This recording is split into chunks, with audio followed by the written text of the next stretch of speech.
Hello and welcome to AP World History Modern. My name is Jamie Fallis. I'm one of the two teachers of AP World History here at Hamilton Southeastern High School. I have a degree in history as well as one in secondary education from Ball State University. I also teach AP European History and Comparative Religions. I've been teaching AP World History since the very first year of the course back in 2001. Hi, I'm Megan Allen, and I'm one of the AP World History teachers here at HSE High School. Along with AP World, I also teach regular world, and I hold my degree in history as well. So you could say history is my passion. One of the biggest differences between AP and regular world is the time frame. With the changes that College Board has made to the course, it is now known as AP World Modern, meaning it only covers from the year 1200 to present. This means no more River Valley civilizations, Greece, Rome, early China, or India. But don't fear, we still have the Mongols. Another difference with AP World is the amount of reading and writing that you'll do. You're going to have reading 3 to 4 nights a week, and it's really important that you keep up with it. While we will have notes in class, we cannot cover everything that's in your book, so your success really does depend on the reading. You're also going to learn a lot of new writing styles in AP World, but these will carry over to the other AP history classes, so we're setting you up for future success too. Everything in AP World History is designed around a course framework created by the College Board. It is basically everything that is testable for the AP exam and includes the content, the skills, the themes, etc. Our entire course is designed around the framework to most prepare you for the AP exam. We have a new textbook that basically uses the framework as the structure for every chapter and unit in it, and every assignment we do is geared towards helping you understand that framework. They're basically like guided note packets that you have weeks to complete that help you pull out what's important, because some kids struggle with learning what is actually important when they begin to tackle a higher level textbook than they're used to. You will actually read this textbook from cover to cover. It's not a traditional textbook, it's more of a kind of exaggerated study guide. And in class, we'll kind of fill in the details of the content with class discussions and stories, etc. The makeup of the class can be challenging. The tests are rather rigorous. Unlike other tests you've taken, they're not really a reflection of your knowledge, but your ability to exercise certain skills. Skills that you may not have yet, but that we will teach you throughout the course of the year. The class is designed to be challenging. We're basically taking what are basically 8th and 9th graders and turning them into college level students, because the test is college level in every way. The tests that we give mirror the AP exam, both in structure and difficulty and speed. While the test may be challenging, you may not get the best scores, there are enough points in the class and homework and assignments that you can easily get an A or B in the course. In fact, in all my years of teaching, no one has ever got a C or below and simply done the homework assignments. And when it comes to homework assignments, we have these assignments called optional credit, meaning not every kid has to do every assignment. I hated having to do work that I didn't need to do that somebody else might have to do to understand the content. So these assignments, if you choose to do them, that's great. They probably help you understand the content or get better at a skill, and they give you some extra points to kind of pad out your grade. If you don't want to do them because you don't have the time or you don't need to, you don't have to do them, and they don't affect your grade at all. They simply do not exist in your point total.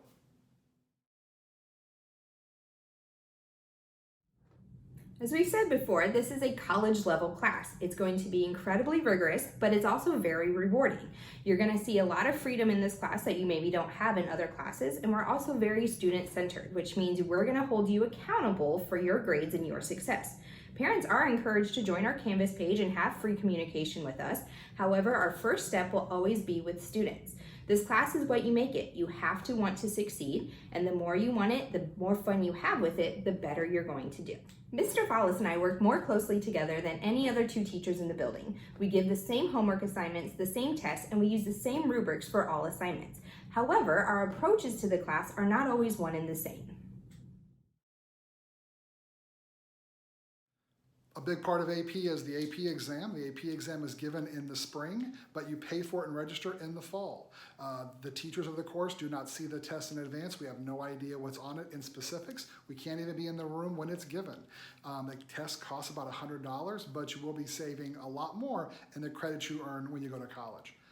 The test is structured with multiple choice questions, but not just multiple choice about content, multiple choice where you have to exercise certain skills of higher level thinking and know the content to answer the question.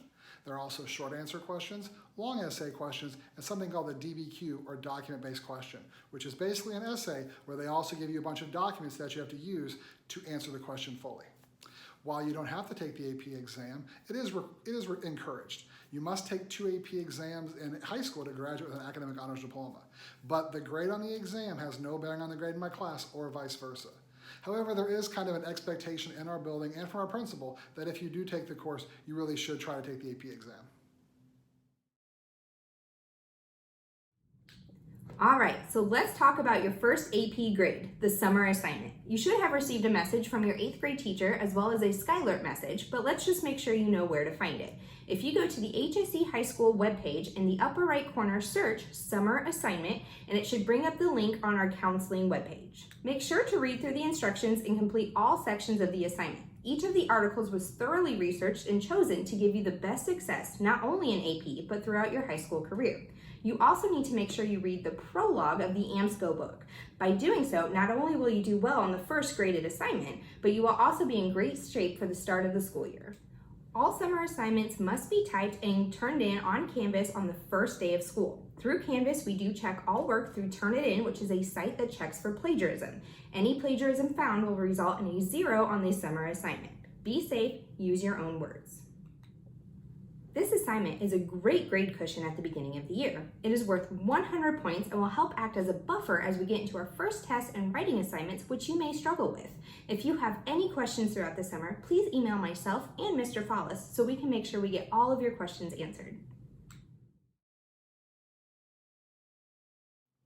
We've been told frequently by our students over the years that AP World History is one of the most important classes they took in high school. Not only to give them the college credit, but it taught them the skills that they needed to be successful in all the other classes in high school and into college. It has been called boot camp by a lot of kids because it really does kind of get you into shape. How to read, how to study, how to take notes, how to manage your time, how to not procrastinate as much, and just overall be more effective in what you do.